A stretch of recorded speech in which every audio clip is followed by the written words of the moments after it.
Merci, Madame la Présidente. C'est un honneur d'intervenir aujourd'hui, faire la fin de notre débat. Il reste encore un peu de temps et quelques intervenants. Mais je pense que ce débat exploratoire en a été un qui a été sincère, qui a été touchant.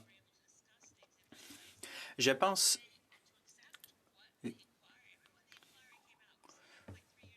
qu'on a beaucoup parlé du rapport de la commission d'enquête. Ce rapport a dit que c'était un génocide. Quand ça a été dit, beaucoup ont affirmé dans les médias que c'était peut-être pas le cas, mais ça a été déclaré par plusieurs députés ici à la Chambre des communes ce soir. C'est important pour comprendre l'ampleur du problème. Je voudrais commencer par mentionner que nous sommes sur les territoires non cédés des Algonquins et Anishinaabe.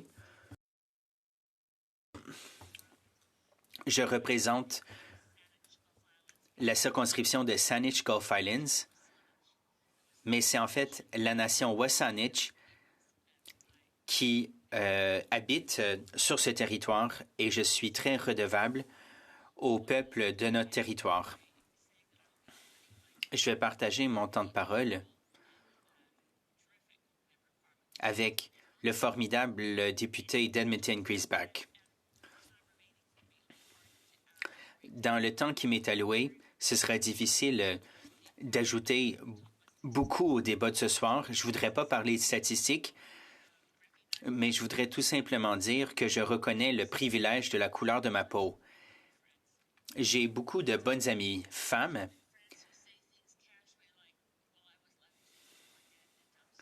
mais c'est seuls mes amis autochtones qui me disent qu'elles ont été abandonnées, seules à mourir dans un fossé, dans un bac à vidange.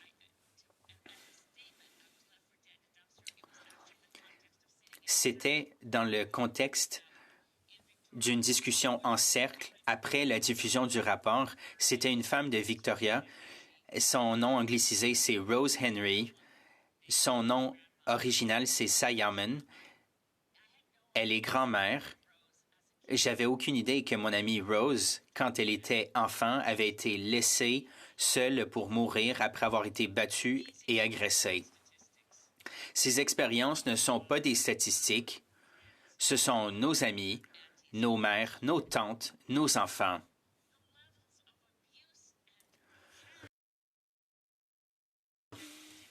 Les agressions et la violence contre les femmes et les filles autochtones, c'est outrageant. C'est une violation des droits de la personne et on n'a pas réagi avec l'urgence que cela impose.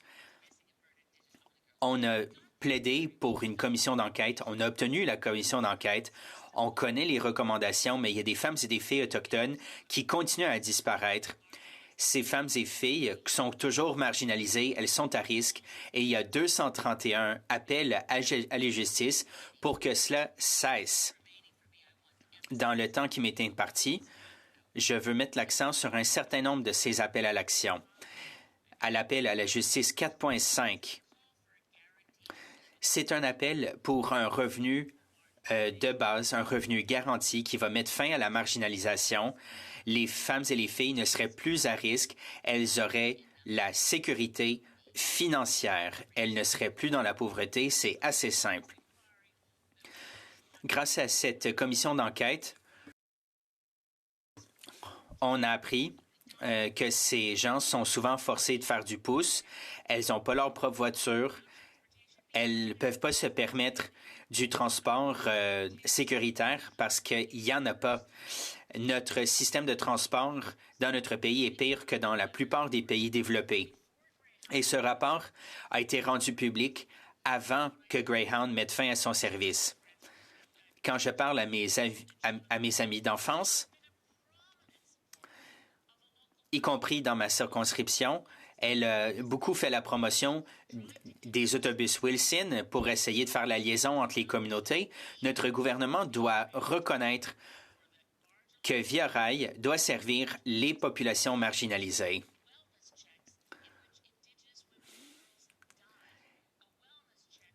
Une vérification de la santé ne devrait pas se traduire par une enquête. et un rapport de coroner. Ça aussi, ça demande qu'on s'y attarde en toute urgence.